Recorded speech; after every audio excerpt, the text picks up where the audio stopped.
Coming up on World's Greenest Homes. In California, a beach house that's cashing in on the ocean breeze and attracting the stars. They shot 11 episodes of Californication. With David Herz.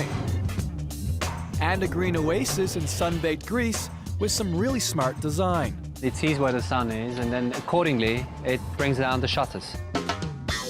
I'm Emmanuel Beliveau. Come with me on World's Greenest Homes and see the most extraordinary homes on the planet. Homes that are gorgeous, cool, and green.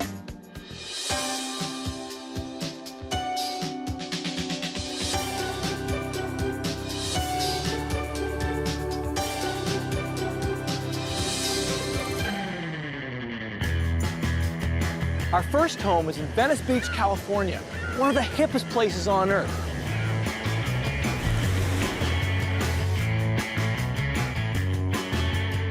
Venice Beach is about a half-hour drive from downtown LA. And if you're a beach bum, where better to build your dream surf shack than a stone's throw from the Pacific Ocean? Just 2 short blocks away from the beach, in this, well, ordinary neighborhood in Venice Beach, California, sits a home that's not so ordinary. This home was designed to live and breathe off the ocean breeze.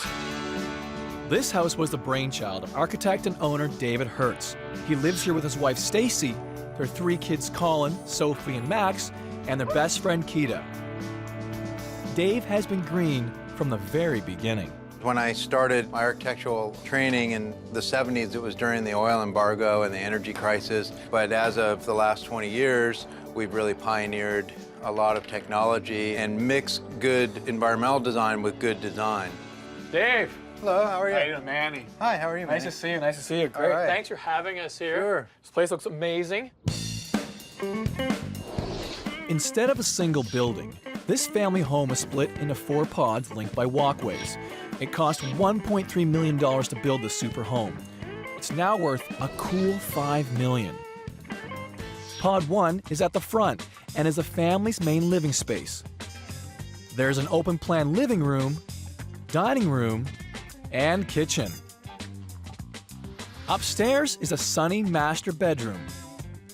A hallway takes you to 2 smaller pods at the back with 3 kids' rooms. And there's more than enough bathrooms for everyone. The 4th pod is devoted to partying with an entertaining space and this fabulous media room. And a pool in the middle connects it all. What inspires a place like this? I've been in Venice a long time, and I built it in 2 phases. This was a vacant lot when I built it in 1994. The property line came just about to here. After about 5 years, I was able to buy the little house next door and put in the lap pool and 2 other buildings. So David ended up with 4 pods in total, and there's a big advantage in having the buildings split up like this. I broke the building apart to create natural ventilation. I wanted to take advantage of the free air conditioner that's a couple blocks away called the Pacific Ocean. I actually even feel now this incredible, You can feel it right that's now. our free air conditioner. And that saves a small fortune on energy bills, around $7,000 a year. The clever indoor-outdoor design of this home means you can just pull the whole building open. And now this is a dining space. Yeah, it's an autonomous guest house with a full kitchen, but also a large banquet table. Stacy made this in our shop, and it's made out of all the scrap wood from making all the doors and windows, which Your wife made this. Yeah, so it's a great way to reuse every little piece of the wood. And the staircase, this is something very interesting. Once again, just the meeting of wood. Right, this is something that I designed and built, and this is made out of ipe, which is a sustainably harvested wood. Right. It's incredibly hard, it's almost like steel. And there's 2 bolts that bolt it all together, and it's designed to be finger jointed and open to allow for both the hot air of the radiant heating as well as natural ventilation to come through. Yeah, because you're all about wind and everything moving around and funneling air through. That's right. This space seems familiar to me. The house has been used as a location for films and even TV shows. Most recently, they shot 11 episodes of Californication. With David Herz. That's right. If there were an Oscar for Best Supporting House, this would be a shoo-in. This concept of inside-outside living is incredibly cool. Let me open these out. There we go. And just like that, hey, we've blurred the lines between outside and inside. That's right. They are designed to pocket right into the walls and fit right into the architecture. The intent was to really just deconstruct the box and not make you feel enclosed. Yeah. Most buildings have a post in the corner. It's not going to fall on our head, is it? No, should be good. I love the pool in the center of the courtyard. While air in the house is naturally cooled, this pool is naturally heated. It's clever stuff. If you've got solar panels, it's no great leap to run off heated water to have a pool like David's. If you have a narrow shape like this and paint the inside a dark color, it will help to store all that naturally generated heat. And this pool is totally chemical-free. There are sensors in the water that measure impurities. When levels get too high, silver particles are pumped in to kill bacteria, and copper to kill the algae. The family gathers in the main living space at the front of the property. And no great surprise that David's gone for that ultra-modern open concept. I mean, it's a nice, simple space where you can have the dining room open to the kitchen and the living room, but then also more intimate spaces for family gatherings where there's built-in seating. What kid wouldn't want to hang out here with their friends? Keeping an eye on his kids was exactly what Dave had in mind when he designed the space. Next door, Dave's wife Stacy shows me where the family goes to kick back and relax. Now, what is this room all about? It's turned into what we call our media room. It was sort of more of an outdoor living room. We'll have movie nights and we invite maybe 3 to 5 families over. And what about Dad? This is the quiet spot Dave likes to call his own. This is David's favorite spot probably in the house. And this is his indoor-outdoor shower, but this is kind of his space. This is not your space at all? No. Oh, you would spend no time in here, would you? It looks like there's no room to spend any time in here. What's your favorite spot in the house? My favorite spot in the house would be a secret little office that I have that you will never find. It's tucked away somewhere? Exactly. I literally have a little, I think, 5 by 8 foot room that's kind of hidden behind cabinets so nobody knows where it is. Not even the kids? Except for the whole world now. So were there any issues with you as far as finding materials or products that were sustainable? Well, there are very few materials on the marketplace for that, so some of them I invented my own. And that includes his own kind of concrete, something that Dave calls Syndicrete. It replaces a portion of concrete, around 50%, with ashes and carpet fibers. That makes it half the weight of normal concrete, and the materials can be sourced locally. For Dave, this project became a giant testing ground for his ingenious green ideas. I said, well, I wonder if I can make a sink out of it. I don't necessarily want to do that for a client first off, so I made a sink for myself, and then a shower and a bathtub and thermal mass wall. This thermal mass wall is a key feature in David's design. It actually regulates the temperature in the house by either absorbing heat in the wintertime or letting heat out through its radiant tube system. And this wall runs through the entire house. And there's Syndicrete pretty much everywhere you look. Benches, countertops, even their table, all cobbled together from ashes and carpet fibers. And it seems like it's strong enough that if you had a pretty wild party, you probably could dance on top of this. I think it has a few heel marks on there. Upstairs in the bathroom is where Dave got really creative with Syndicrete. You name it, he's experimented with it. I did this shower that has all kinds of unusual tiles where I use things like bottle glass and computer parts, electronic components, records, even the multicolored recycled plastic. And did you actually press a leaf into it there as well to give you that shape of the leaf? Very cool. I'm here on the second floor of David's home, and this is the master bedroom. And as you can see, it's floor-to-ceiling glass. Now, the green reason for doing this, let the sunshine in. But I can think of a few red flags why I wouldn't do it. Wow, what a beautiful bedroom you have here. Thank you. It's absolutely stunning. I love all the timber everywhere. Yeah, it really warms it up. They're all reclaimed old timbers that have been resawn, and it's really quite warm. You know, Dave, I was just noticing all this glass you have in your master bedroom. Well, the reason that we did it is primarily for passive solar gain. The sun comes straight in, hitting the concrete floors. And of course, that in turn is absorbed by the concrete and by the radiant tubes that run through it, and that radiates heat at night. Oh, so do you passively actually collect heat off the floor and then move it through the rest of the house? That's right. Using the sun to heat the house is a great idea, but such huge windows in the bedroom? It doesn't seem quite right. Sorry, I can't get away from all these windows. I mean, the first thing that comes to my mind is the lack of privacy. I mean, from down here, actually, you know, from down here, it's not so bad. Yeah, it's really designed so that when you're standing up, you can see everything outside. But when you're down low, the high, solid stucco parapet wall hides and screens the neighbors. Well, I'll just have to take Dave's word for it. And huge windows do have other pluses. That is nice. I mean, you can sit in bed, look out your window, and you can see the palm trees moving in the wind, and it's such a beautiful sight. Yeah, and you can see where Kita likes to be. That's Sit in the sun. yeah. Stay nice and warm. She just follows the sun around.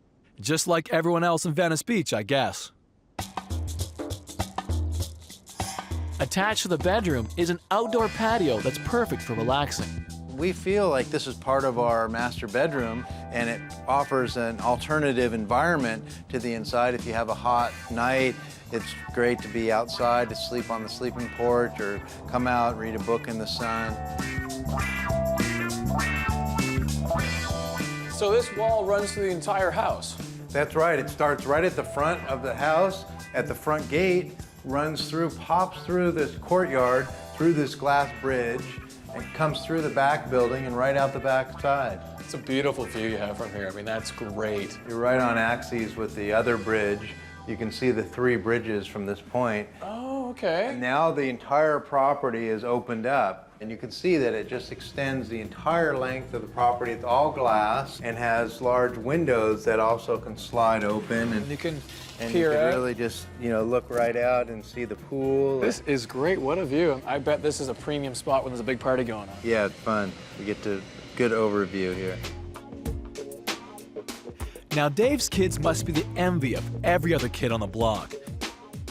They have 2 pods at the back of the property, all to themselves. There's just one more place to explore in Dave's amazing green home. All right, so I'm guessing you have everything on your roof we need to look at? Yeah, it's a real labyrinth. I've tried to utilize all of the roofs for something. This is a golf course? Yeah, a little driving range. Driving range, that's great. Want to hit one? Go right ahead. What house isn't complete without their own driving range? And then I've got a greenhouse here. What are you growing in your greenhouse? Well, Stacy's been propagating orchids. They do wonderful inside the house with all the glass, Yeah. but we bring them up here to really propagate them and start them. But it isn't all fun and games up here on the roof. It also plays an essential role in Dave's grand green vision. On this part of the roof is really where all of our technology is in terms of solar panels. Right. We're trying to harvest the energy of the sun. 80% of this home's electricity is generated by solar panels. That means the family has all but chucked away the electricity bill. We heat all of our hot water with solar with a gas backup, and then in turn we heat all of our floors with our hot water heater. And it's incredibly economical because most people are paying to have their hot water hot all day long anyway. And the average homeowner needs really about an hour worth of hot water per day, yet you're heating it 23 hours, you're not even using it. Right. Is there anything you do differently in building your home? You know, most everything has worked amazingly well. When I first installed all the solar and the radiant controls, I was a little disappointed because there wasn't enough to do. You know, I wanted to come up and turn the knobs and control the valves. Pretty automated. It does It's its own thing. incredibly simple. Have you thought of a green roof at all? Yeah, we had, at one point, we had an entire green roof section of this back roof where we actually had up to 6-foot corn, rooftop corn. It was great. And why'd you take it out?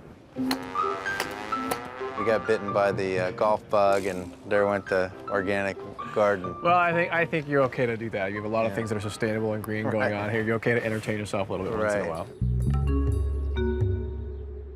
Dave really broke the mold when he built this incredible home. People often thought that to be environmental, it had to be a house made out of tires or a straw bale house that was very woody-goody or, eco. Natural light, natural ventilation, natural local materials. These are essential in good design to be responsible. These are ways that people just want to live, and I think that they really appreciate that. What an amazing house.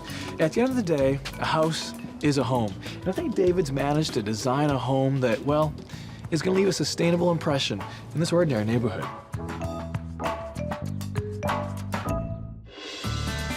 Classic architecture like these columns are the backbone of Western architecture, and we have the Greeks to thank for that. Even today, Greece is home to some really cool architecture, like our next home, which combines luxury living with ideas that are as old as the hills. Greece lies in southern Europe. Its capital is Athens, home of the gods, home to one of the oldest civilizations on Earth.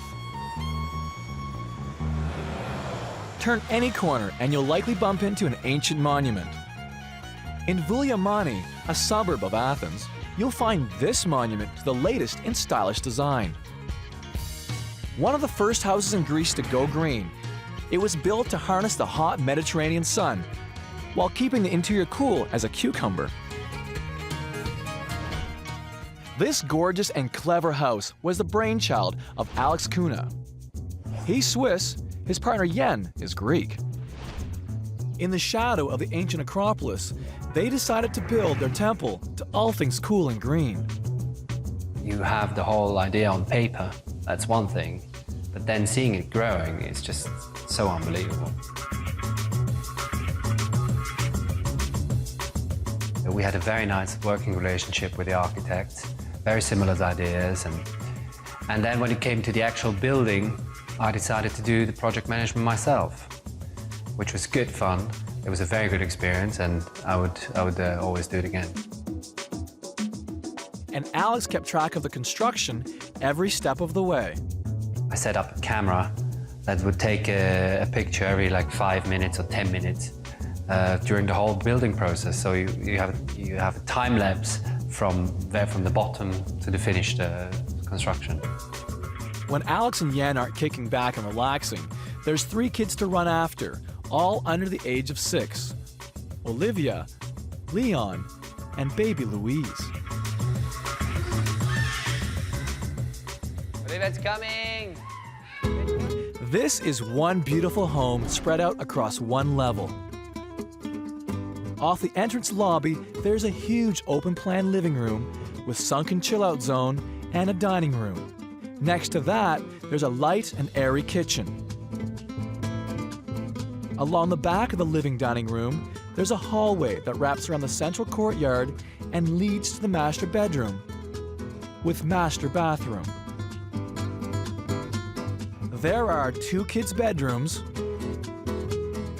a guest bedroom, and a family bathroom.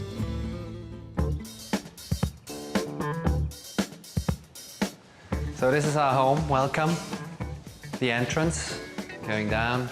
The idea was that we have one big space like this one, where you can really have people throwing parties if you want. But you can also be like totally cozy, just the 2 of you, there in the corner. That's why we kept the living room in a tatami corner, very cozy.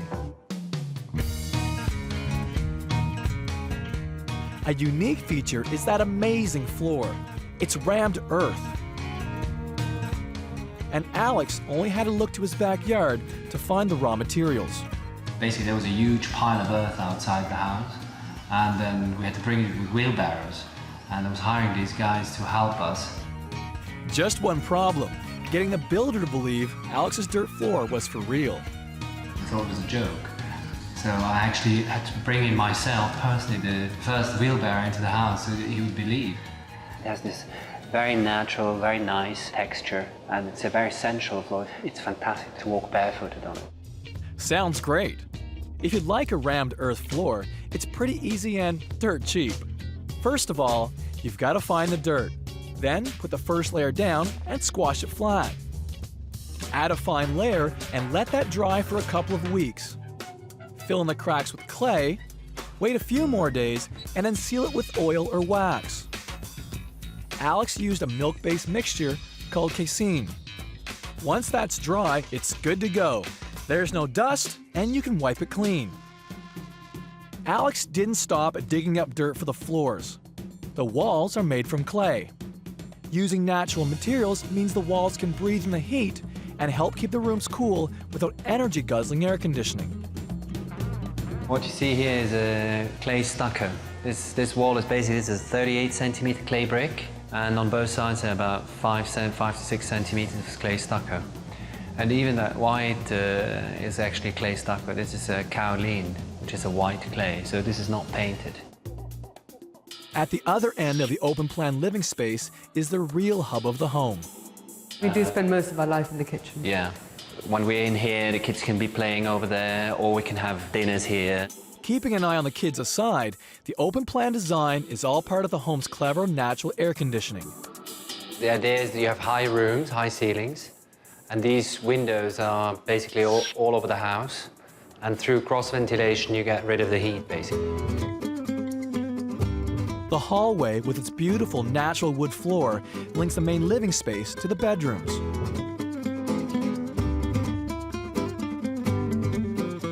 There you go. There's just pebbles underneath, basically. Since this is not like totally stuck together, the whole floor moves a little bit. It's the charm of it. Alex is a big fan of something called building biology. If it ain't natural, it ain't being used. All the woodwork is just oil. There's no chemicals, natural oils, linseed oils. But sometimes, when you make a home really green and really smart, there's one thing that turns out to be, well, just too darn smart. Check out the folding wall. Once it's closed, it looks like a cupboard. I still get that confused, actually. I come here and I feel, and I try and open the door, and then I eventually figure out that that's where it is. This is the private area. This is our bedroom. This home doesn't just know how to stay cool. Both fireplaces, the one in the living room and the one here, has a heat exchanger inside. There's a glass here. You can put it down, which conserves the heat inside this chamber. The air gets hot inside, and then you can have a little vent here. You switch it on, and then the hot air gets blown out. With a mixture of fireplace heat exchangers and more high ceilings, Alex and family stay snug in the winter and cool in the summer. And this is the way to the bathroom. The shower is actually outside of the house, and I had the idea that you would have a wood grate where you could stand on. You can open the door, you see out to the garden, and then if you feel like taking a bath, you just lift this up, and you have a bathtub underneath. So that's where it is. And of course, Alex has thought of a way of recycling all that dirty water. And that's part of the grey water system. Yeah. So that bathtub gets emptied out into the garden, filtered in the sand and pebble filter, and then it goes into the watering system.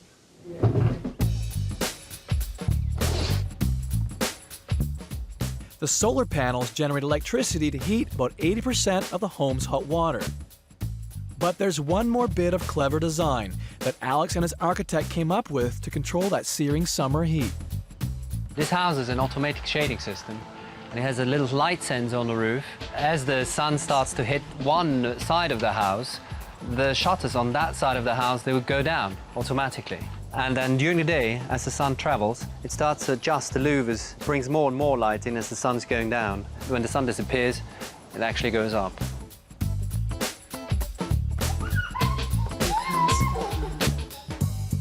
We're very proud that we managed to build an ecological house in Greece. There are not that many. I think that alone is a big achievement. This groundbreaking house, one of the first green homes in Greece, can show us all the path to fantastic modern design.